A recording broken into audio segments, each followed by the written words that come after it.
Hello friends, in continuation with our video series covering computer network, so far in last 15 videos, we have discussed about basics of internet, layer protocols and application layer protocols. Now in this and succeeding videos, we will explore the transport layer in detail. We have covered RDT, that is Reliable Data Transfer Protocol, and many of the underlying principles which find application in RDT, like error detection, retransmission, cumulative acknowledgement, timer, and header fields for sequence and acknowledgement numbers. Now we will move on and explore one of the most sought after internet's transport layer, connection oriented reliable transport protocol, that is TCP protocol. TCP IP protocol, which is the bread and butter of today's internet, was invented by two researchers, Winton Cerf and Robert Kahn, in 1974.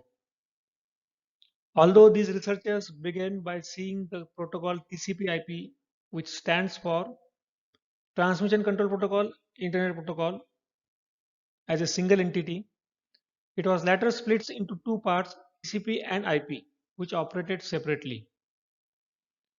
We will see some of the basic characteristics of TCP. TCP is point to point. That is, a TCP connection is always point to point. That is between a single sender and single receiver, as shown.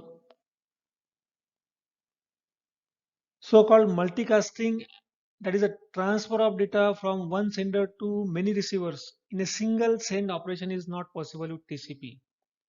Both broadcast as well as multicast is not possible in TCP. TCP is connection oriented because before one application process begins to send data to another, the two processes must first handshake with each other. Is these two processes needs to establish a connection by exchanging the connection request and connection granted sort of messages in between. They must send some preliminary segments to each other to establish parameters for ensuring the data transfer.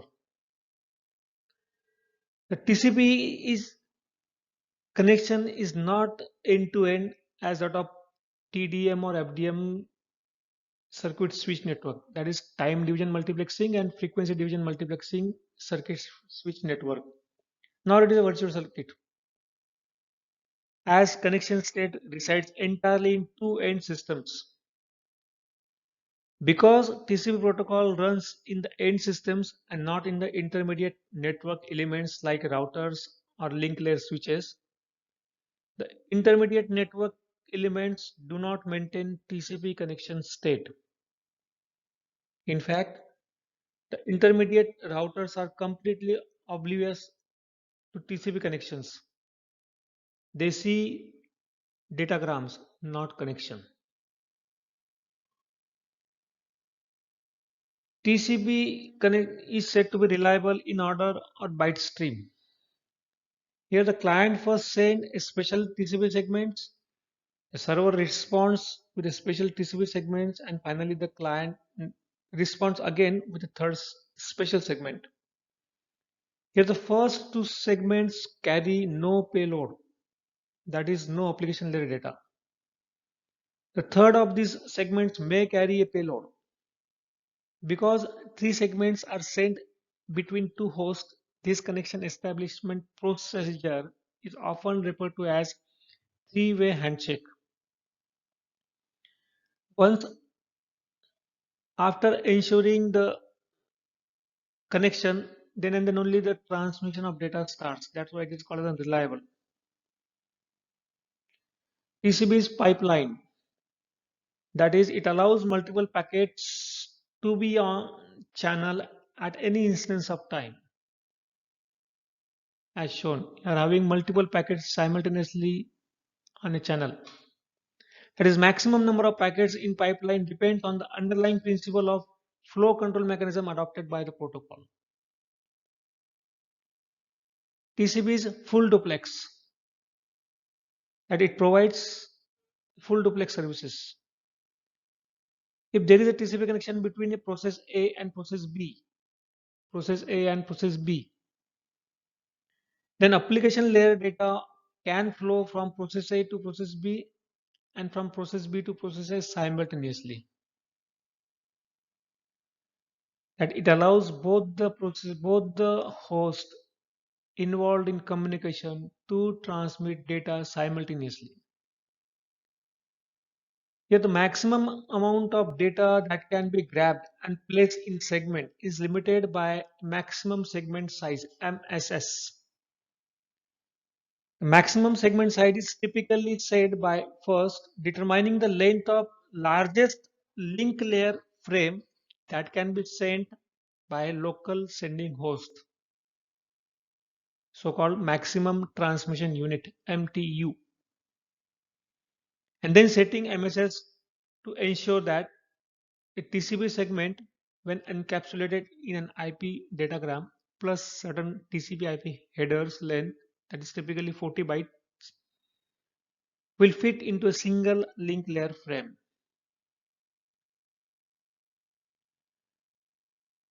TCP is allows flow control or conjunction control. Here, once a TCP connection is established, two application processes can send data to each other.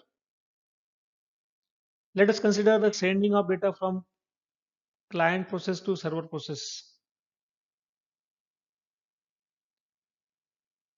The client process pass a stream of data through the socket as shown. Here is a socket which acts as a door.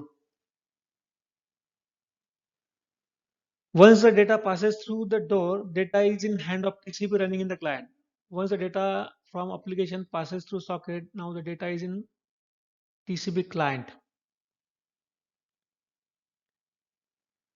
TCP direct this data to the connection's send buffer, which is one of the buffer that is set aside during the initial three-way handshake. From time to time, TCP will grab chunk of data from the send buffer and pass the data into the network layer. Once the application rece- receives the data, it will pass through the socket, then it will be placed in TCP send buffer, and from this TCP send buffer, data is placed over network layer. The application reads the stream of data from this buffer. Each side of the connection has its own send buffer and its own receive buffer. This is send buffer and this is receive buffer. Unlike UDP, as we have discussed earlier, TCP is having flow control and conjunction control mechanism in place, which prevents sender from overwhelming the channel with excessive packets and thus prevents choking of the channel. Having briefly knowing the characteristics of TCP connection, let us now examine the TCP segment structure.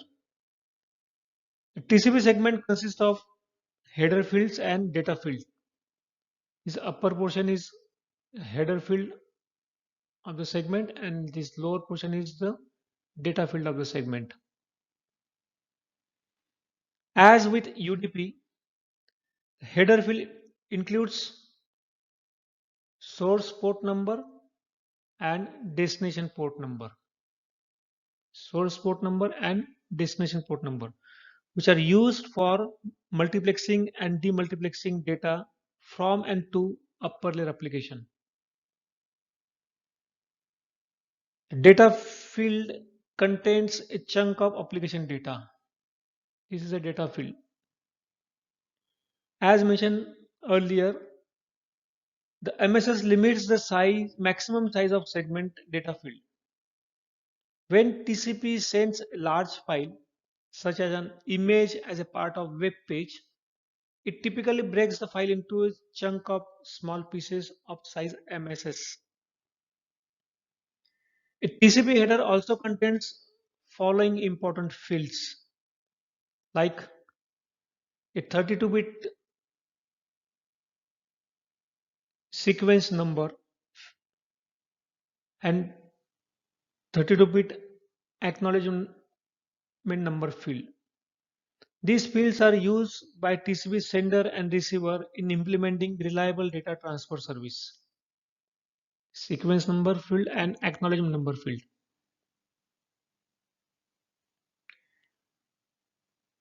It again have 4-bit header length field.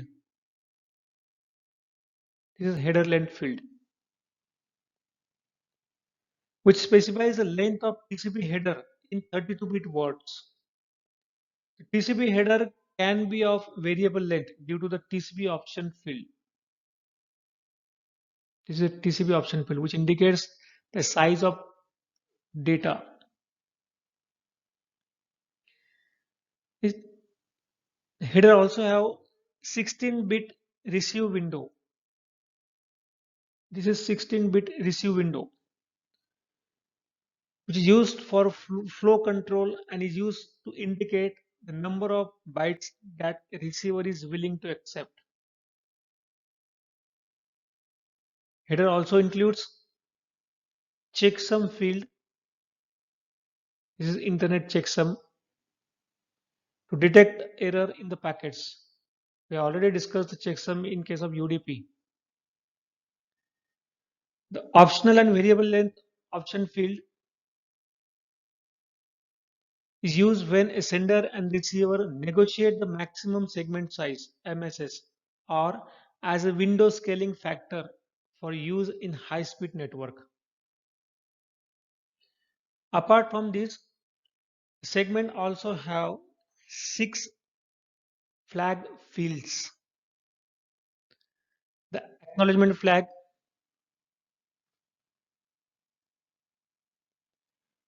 is used to indicate that value carried in the acknowledgement field is valid.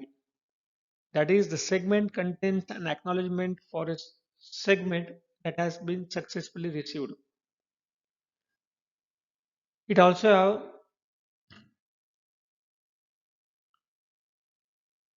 the RST, SYN, and FIN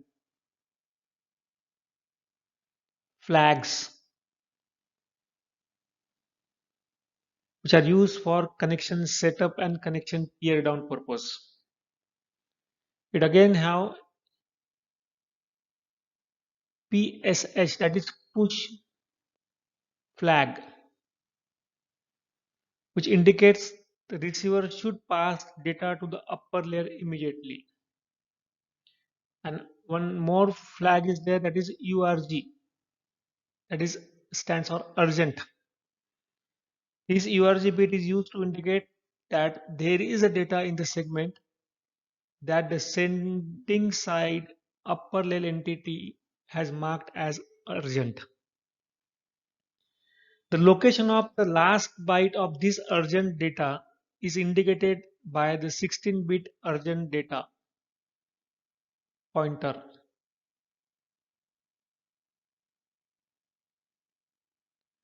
TCP must inform the receiving side upper layer entity when urgent data exists and pass it a pointer to the end of the urgent data. In practice, this push, urgent, and urgent data pointers are not used. However, we have included these fields in our discussion for completeness. These three fields, that is urgent, push, and urgent data pointers, are not used in practice. This is an overall structure of TCP segment. In this part, we have discussed some of the important characteristics of TCP and also explore in detail the TCP segment structure. In the next part, we will discuss the significance of acknowledgement number and sequence number and the role played by these two numbers in achieving the reliable data transfer in case of TCP. Thank you. Thank you very much.